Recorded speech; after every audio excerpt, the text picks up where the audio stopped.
An interesting artist is Art Spiegelman, who does not work in any of the ordinary forms that you associate with comic books. Spiegelman can be found these days on the pages of the New York Times Book Review, where a graphic novel he did called Mouse is getting serious attention. It's a book that examines the lives of his father and mother and his relationship with them. In the world of Mouse, Jews are drawn as mice, Nazis as cats, to depict the horrors of Hitler's reign. And these were incidents that were witnessed firsthand by Art Spiegelman's father, a survivor of the Holocaust. Spiegelman has always been on the cutting edge of comic book art. He emerged from the underground cartoonists of the 60s, and he co-founded the magazine Arcade in the 1970s. In 1980, feeling that there was no longer an outlet for new work by these artists, new and dangerous, daring, experimental work, he co-founded Raw magazine, which is an international potpourri of graphic storytelling and avant-garde printing techniques.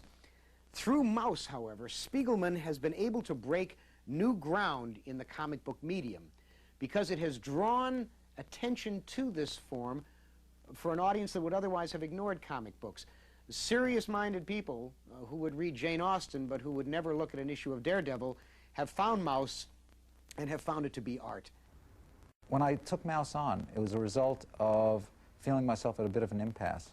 Over the previous 7 or 8 years, I found myself working in a more and more specialized way for an audience that seemed smaller and smaller, and that the things that were interesting to me were very hard to get across to people who didn't have the same background I had, and the same way of understanding what's happening on a comic page.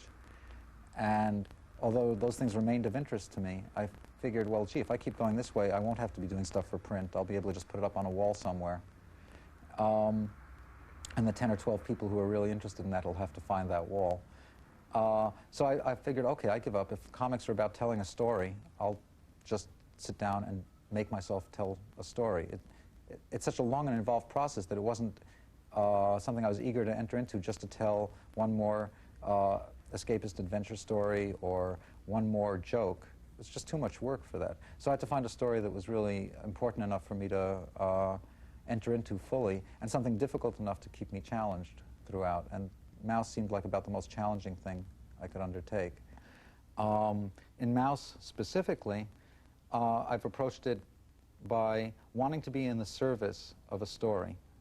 And what that meant was trying to understand and structure and organize that story as fully as possible before I even started thinking about how it can happen box to box.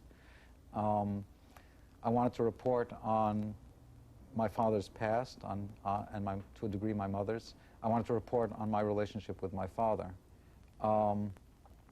And trying to deal with those themes meant being a writer first and a cartoonist second, so that I found in Mouse the pictures are totally in service of the story insofar as I can make that happen. So they're very quiet compared to other comic books and compared to other things that I've done.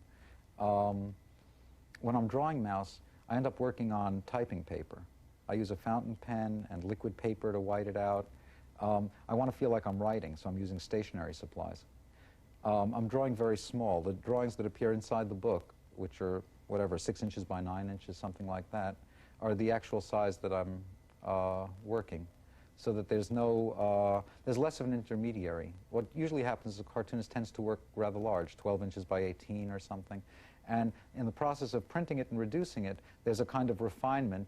It ends up looking a little crisper, a little more, in quotes, professional. And the result is a distancing between the reader and the creator. And here I really wanted it to be more like the mark I make is the mark you see. So it would be more like picking up on a journal and looking over one's shoulder to read that journal. And to me, that's part of the intimacy that comics are capable of, and that intimacy is something that was very necessary for me in this particular strip. Since all we're really talking about is we're talking about words and pictures, they're plastered together somehow.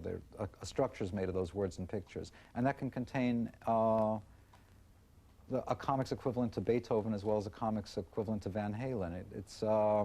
It's open. All it really is a medium, and then it becomes as strong, as potent as the artists within it.